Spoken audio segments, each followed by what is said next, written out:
John stood in front of the hospital, holding a bouquet of flowers. The white building looked cold under the afternoon sun. He took a deep breath and said softly, "Be brave." Hospitals always made him nervous. The smell, the sound, the memories, they all came back. He still remembered the fire and shouting from years ago in Los Angeles. It was the night he lost both of his parents. The April 29 riots had burned more than buildings. They burned his heart. Since then, loud crowds and sirens made him shake inside. But today, he came not for pain, but for love. His high school friend Josfe had called him 2 days ago. "John, my mom's in the hospital," Josfe had said with a trembling voice. "She's very sick. She keeps asking about you." John couldn't stop thinking about her, the woman who had fed him when he had nothing. "She's my second mom," he whispered. The nurse at the desk looked up. "Can I help you?" "Yes," John said softly. "I am here to see Mrs. Ramirez, room 307. "Go right ahead," the nurse said kindly. John walked down the quiet hallway. He held the flowers tightly, his hands trembling slightly. When he entered the room, Josfe was sitting beside the bed. "John!" Josfe said, standing up. "You came." On the bed, Mrs. Ramirez opened her eyes slowly. "Mi hijo," she said weakly, using the Spanish word for my son. John felt tears rise. "Hi, Mom," he said gently. "You still call me that," she smiled faintly. "Always," he said. "You've been my mom since I was 15.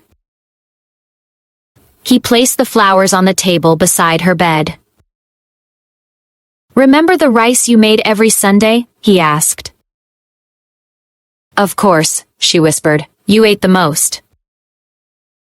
"I was always hungry," John laughed softly. "You were hungry for family," she said, touching his hand. Her hand felt warm but weak. "You saved me," John said. "When my parents died, you gave me home." "We only shared what we had," she said. "Love doesn't count money." "Still," John said, "you gave me more than anyone." Josfe wiped his eyes quietly. "She always talked about you," Josfe said. "Said you were her third son." "That means the world to me," John said, his voice shaking. Mrs. Ramirez smiled softly. "You grew up strong, Mijo." "Because of you," he said. "You believed in me." The monitor beeped quietly beside her. "Don't cry," she said. "I am not afraid." "I am not crying," John said, wiping his eyes quickly. "You always lie badly," she whispered with a faint laugh. "You sound just like my mom," he said. "That's because I was," she said softly. John reached into his jacket pocket. He took out a white envelope and placed it in her hand. "What's this?" she asked weakly.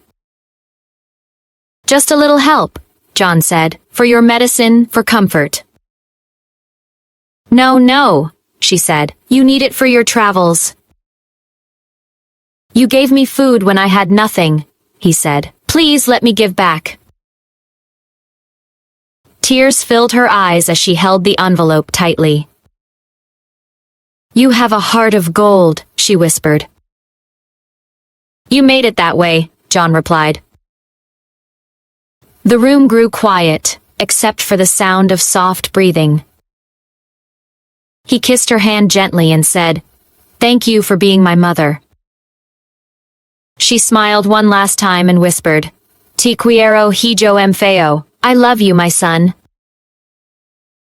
His 60th bucket list dream had come true, but this one, he would never forget.